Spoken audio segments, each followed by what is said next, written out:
Era verano, uno de esos veranos que parecen derretir el alma. Las calles de Sevilla ardían bajo el sol, y el aire, espeso y lento, se metía hasta en las paredes antiguas de la casa donde vivíamos mi madre y yo. Me llamo Daniel, tengo 18 años y he pasado toda mi vida en este barrio viejo, lleno de patios con macetas y el sonido de las campanas de la iglesia cercana. Mi madre, Lucía, era profesora en una escuela de arte. Tenía ese tipo de belleza que no pasa desapercibida, alta, elegante, siempre con un aire tranquilo que imponía respeto. Vestía con sencillez, pero cada prenda en ella parecía pensada, armoniosa, una falda larga de lino, una blusa blanca ligera, pendientes de plata que tintineaban apenas al caminar. Aquella tarde el calor era insoportable. El ventilador solo movía aire caliente y el olor a azahar que venía del patio parecía más fuerte que nunca. Lucía regresó del trabajo más cansada de lo habitual. «Hace un calor que ni el alma aguanta», dijo dejando las llaves sobre la mesa. Su voz sonaba suave, pero en ella había algo de cansancio y melancolía. Me sonrió y esa sonrisa tenía un tipo de ternura que me hacía sentir a la vez cerca y muy lejos de ella. «¿No saliste hoy tampoco, hijo?» «No, el calor mata cualquier deseo de moverse». Ella se rió, esa risa que llenaba toda la casa, y fue a la cocina. El sonido del agua cayendo en el vaso, el tintinear del hielo, la fragancia del té con limón, todo eso formaba una calma que me envolvía. A veces me sorprendía observándola, cómo movía las manos, cómo se apartaba el cabello del cuello. Había algo hipnótico en su forma de existir, una serenidad que no tenía nada que ver con el mundo exterior. Esa noche cenamos en silencio. La radio sonaba de fondo con boleros antiguos. Ella parecía ausente, pensativa. «¿En qué piensas, mamá?», le pregunté. «En los años que pasan, Dani. En cómo todo cambia sin que uno lo note». Guardé silencio. Desde hacía un tiempo la notaba más distraída, más sensible. Quizá era el cansancio, o la soledad que se colaba en los rincones cuando el día terminaba. Después de cenar se quitó los pendientes, soltó el cabello y se quedó mirando por la ventana. El cielo estaba rojo y las cigarras aún cantaban. «Mira ese atardecer», dijo. «Parece que el sol se niega a irse». En su voz había una mezcla de tristeza y encanto. Yo la miré sin responder. Por un instante tuve la sensación de que los dos guardábamos secretos que no sabíamos nombrar. Durante los días siguientes el calor no dio tregua. El reloj parecía avanzar más lento y la casa se llenaba de un silencio pesado, apenas roto por el zumbido del ventilador o los pasos de mi madre en el pasillo. Lucía trabajaba corrigiendo exámenes en casa, y yo pasaba horas frente al ordenador o simplemente mirando por la ventana, observando cómo el aire temblaba sobre los tejados. Una tarde, mientras ella leía unos trabajos de sus alumnos, le propuse salir a caminar al atardecer. «¿A esta hora, con este calor?» «¿Estás loco, Dani?» «Solo un rato. El aire será más fresco». Ella sonrió con cierta nostalgia. «Hace años que nadie me llama loca por salir sin motivo». «Vamos». Salimos cuando el sol comenzaba a bajar. Las calles del centro de Sevilla se volvían doradas, los balcones brillaban como cobre viejo. Caminamos hasta la plaza donde los músicos tocaban flamenco y los niños corrían detrás de las palomas. Lucía llevaba un vestido verde oliva, sencillo pero hermoso, y unas sandalias de cuero que hacían un pequeño sonido al rozar las piedras. Yo la observaba de reojo intentando descifrar esa mezcla de fuerza y fragilidad que había en ella. Nos sentamos en una terraza y pedimos horchata. Ella apoyó el mentón en la mano y me miró con una expresión que no supe entender. «A veces te noto distinto, Daniel. Más callado, como si tuvieras algo que no quieres contar». «No es nada, mamá. Solo pienso mucho últimamente». «Eso se nota». Sonrió levemente. «Pensar demasiado a veces hace daño». Hubo un silencio largo, casi íntimo. En sus ojos se reflejaba el atardecer, y por un segundo me pareció que quería decir algo más, pero se contuvo. Cuando volvimos a casa, la temperatura seguía alta. Ella se recogió el cabello. Suspiró y se quitó los pendientes. Voy a darme una ducha. Prepara tú algo para cenar, sí. Me quedé en la cocina, oyendo el sonido del agua caer en el baño. Aquella casa antigua tenía paredes finas, el eco del agua y el olor del jabón llenaron el aire. No era un sonido extraño, pero me produjo una sensación nueva, como si de pronto fuese consciente de que ambos estábamos creciendo, cambiando, alejándonos de lo que habíamos sido. Esa noche cenamos en silencio. Ella hablaba de cosas pequeñas del colegio, de los alumnos, de las flores del patio, pero yo apenas podía concentrarme. Sentía que en el aire había algo más, algo invisible pero presente. Al terminar, me dijo con suavidad: Daniel, cuando termines tus estudios deberías irte un tiempo. Ver mundo. No quiero que te encierres aquí conmigo. Y dejarte sola. No estaré sola, hijo. La gente siempre encuentra una forma de llenar el silencio. Sus palabras me quedaron rondando en la cabeza toda la noche. No sabía por qué, pero la idea de dejarla me dolía más de lo que debía. Esa noche el silencio en la casa era tan denso que podía oír mi propio corazón. Y por primera vez tuve miedo de ese silencio. No por lo que ocultaba, sino por lo que empezaba a despertar dentro de mí. El calor de Sevilla no daba respiro. Las noches eran un espejo del día, pesadas, interminables. A veces el silencio del barrio se rompía solo por el canto de alguna guitarra en la distancia o el ruido de una moto que cruzaba la calle vacía.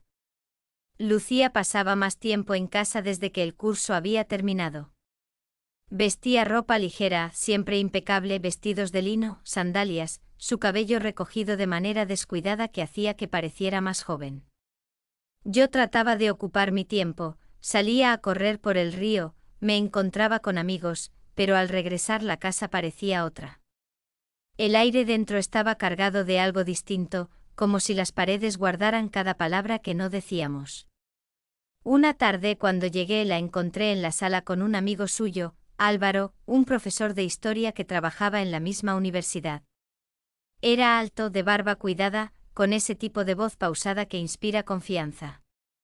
Lucía reía con él de una manera que hacía tiempo no veía. En la mesa había una botella de vino abierta y 2 copas medio vacías. Daniel, este es Álvaro. Te he mencionado muchas veces. Encantado, dijo él, dándome la mano. Asentí y sonreí, aunque algo en mí se tensó. Durante la cena hablaron de arte, de viajes, de cosas que parecían ajenas a mi mundo. Lucía brillaba en esas conversaciones, gesticulaba, reía, y sus ojos tenían una luz especial. Yo la observaba en silencio, intentando comprender por qué me resultaba tan difícil verla así, tan feliz con alguien más. Cuando Álvaro se fue, ella recogió los platos y me miró. ¿Qué te pareció? Bien, parece amable. Lo es. Hace mucho que no me reía tanto. Su voz sonó cálida, diferente. Esa noche me costó dormir. Me quedé mirando el techo, oyendo los pasos de Lucía en el pasillo, el crujido de la madera bajo sus pies. Pensé en cómo las cosas estaban cambiando y en cómo, de alguna forma, yo no estaba preparado para eso. Pasaron los días y Álvaro empezó a venir con más frecuencia. A veces tomaban café en la terraza, otras veces ella se arreglaba un poco más de lo habitual antes de que él llegara. Y aunque no lo decía, yo lo notaba. Notaba que su perfume era distinto, más floral, más alegre. Que dejaba el cabello suelto, que sus movimientos se volvían más ligeros. Una tarde de sábado salí al patio con un libro. La escuché hablar por teléfono, riendo. Sí, me encantó el paseo por Triana. Pausa. Claro, cuando quieras, Álvaro. Su voz sonaba como si el verano entero se hubiera metido en ella. Esa noche, cuando ella volvió de una cena, me trajo un pequeño regalo, un colgante con una piedra azul. Lo vi en el mercado y pensé que te gustaría. Gracias, mamá. Es bonito. Me gusta que tengas algo que te recuerde este verano. Estás siendo diferente, ¿verdad? Asentí. Sí, era diferente. Todo lo era. Pero no solo por Álvaro. Era como si algo invisible se moviera entre nosotros, algo que crecía con el calor, con el silencio, con las miradas que a veces duraban un segundo más de lo normal. Aquella noche antes de dormir, escuché su risa en la habitación contigua. Y por primera vez sentí celos de alguien que no era yo mismo. El verano avanzaba lento como un sueño del que nadie quiere despertar. El calor seguía pegado a las paredes, al aire, a la piel. Lucía y Álvaro comenzaron a verse menos, él tuvo que viajar a Madrid por trabajo, y la casa volvió a llenarse de silencio. Pero no era el mismo silencio que antes. Era más profundo, más cargado, casi vivo. Una tarde, mientras ordenábamos la sala, mi madre intentó mover una caja pesada. Déjame, yo puedo, mamá.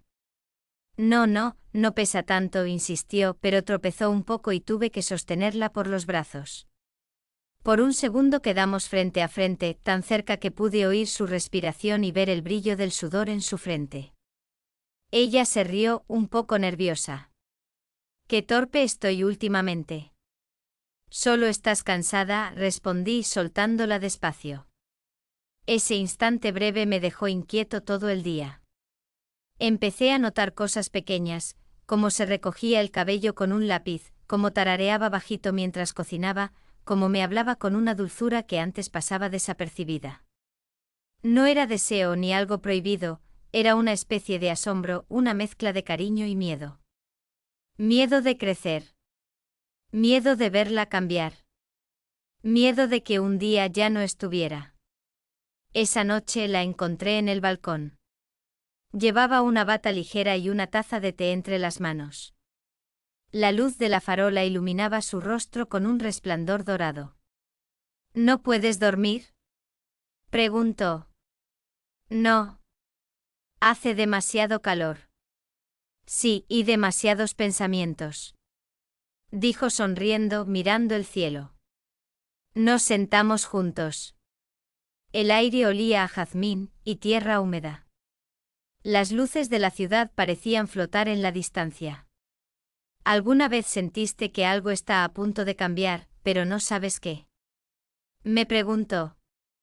Todo el tiempo. Yo también. Sus palabras me tocaron más de lo que deberían. Hablamos de cosas pequeñas, del futuro, de los sueños, de lo difícil que es dejar ir a alguien. Y en esa conversación hubo algo invisible, algo que no se dijo, pero se sintió. Cuando me levanté para irme, ella me tocó el brazo. Daniel, susurró. Sí. Gracias por quedarte conmigo este verano. A veces no sé qué haría sin ti. Su voz tembló apenas perceptiblemente. Yo asentí sin poder hablar. Me di cuenta de que aunque estábamos uno frente al otro, entre nosotros existía una distancia que no podía cruzarse. Una distancia invisible. La misma que a veces separa a quienes más se quieren. Aquella noche soñé con ella caminando por un pasillo largo, alejándose, mientras la casa se llenaba de luz. Y comprendí que el verano no duraría para siempre. Las últimas semanas de agosto llegaron con un aire distinto. Las tardes eran más cortas y el sol, aunque aún fuerte, ya no quemaba igual. Sevilla empezaba a oler a despedida. Lucía estaba más tranquila, más silenciosa. Pasaba tiempo leyendo en el patio, o pintando en un cuaderno que no me dejaba ver. A veces sonreía sin motivo. Otras parecía mirar algo lejano, invisible. Una noche mientras cenábamos me dijo con calma. Daniel, Álvaro regresará la próxima semana. Qué bien, respondí fingiendo indiferencia. Y creo que necesitaremos hablar de algunas cosas. ¿De qué cosas? Del futuro. Su voz era suave, pero en el fondo se notaba cierta tensión. Yo sabía que esas palabras escondían algo más, una decisión, tal vez. Esa noche casi no dormí. Los días siguientes, la casa pareció más vacía. Intenté distraerme saliendo con amigos, pero al regresar, el silencio me pesaba más que nunca. Una tarde la encontré en su habitación, frente al espejo. Se estaba arreglando el cabello. Llevaba un vestido azul que hacía tiempo no usaba. ¿Vas a salir?, pregunté. Sí. Álvaro me invitó a cenar. Sonrió con cierta timidez, la misma que tenía cuando yo era niño y se preparaba para un evento importante. Te ves muy bien, dije. Gracias, cariño. Su mirada fue tan dulce que me dolió un poco. Cuando se fue, la casa se llenó de sonidos que no había notado antes, el tic-tac del reloj, el murmullo lejano de la calle, el viento moviendo las cortinas. Me di cuenta de que, por primera vez, estaba solo. Verdaderamente solo. Salí al balcón. La ciudad estaba bañada por la luz naranja del atardecer. Pensé en cómo aquel verano había cambiado todo. En cómo los silencios se habían vuelto palabras y las palabras heridas. Cerca de la medianoche escuché la puerta. Lucía entró despacio. Se detuvo en el pasillo, me vio despierto y sonrió cansada. Fue una cena larga. ¿Todo bien? Sí, solo estoy pensando. Nos quedamos unos segundos en silencio. Daniel, este año tú también deberías marcharte. Estudiar, viajar, vivir. ¿Y tú? Yo también viviré, de otra manera. Dijo eso y me acarició el rostro apenas un instante. En su mirada había amor, pero también algo más profundo, aceptación. La certeza de que el tiempo nos separaría, y que así debía ser. Esa noche antes de dormir, oí el sonido de la lluvia cayendo sobre los tejados. La primera lluvia del final del verano. Me pareció escuchar su risa, su voz, sus pasos. Y comprendí que algunas historias no terminan, solo cambian de forma. Como las estaciones. Como nosotros.